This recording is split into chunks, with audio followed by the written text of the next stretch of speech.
I think what I might want to do also is spend a couple of seconds here showing you some other features of our office so that you can see how things get done around here. We have this room for meetings with our clients and others. We have settlement discussions in here. We do real estate closings, things like that. And you see paperwork here, and honest to goodness, that paperwork is not even a half of one case. That's in the middle of a very complicated bunch of proceedings. We're going to be doing discovery and depositions on it, and this is where we meet the client and talk about and spread the papers out so it's convenient. And in here is another office I sometimes use, and this is what I call my working office. And there's where I meet clients. In here is where I actually do most of the work I do most of the time. And you can see it's got set up for a working desk. I have paperwork, and my computer's over there. Try to get things done. And this is where I do the work that clients don't normally come in here, and where I do what I do. And it's a nice, comfortable place to get it done.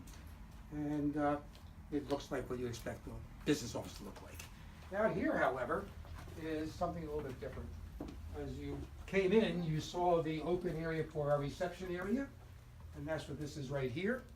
And this is where people first come into our office, and they see Lori sitting on the inside. Usually she came out the door to greet you, but she's normally in there.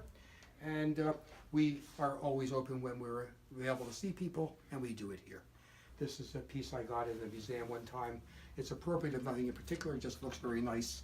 I found out that it's a real one, and it's nice to have it. If you look through the window here, you can see books on the wall. These are old-time law books, or when we go to have educational seminars that lawyers are required to do every year, have to get credits to keep your license up. And so what's in there now is a bunch of books you see up and down, all of those books. There are different courses I've had to take over the years in different subjects to keep my skills up.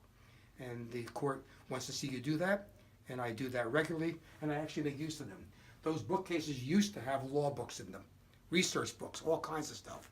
This is a modern age. Nobody does that anymore. It's all on the internet, and that I can't show you because it's just internet research. And we do that all the time too.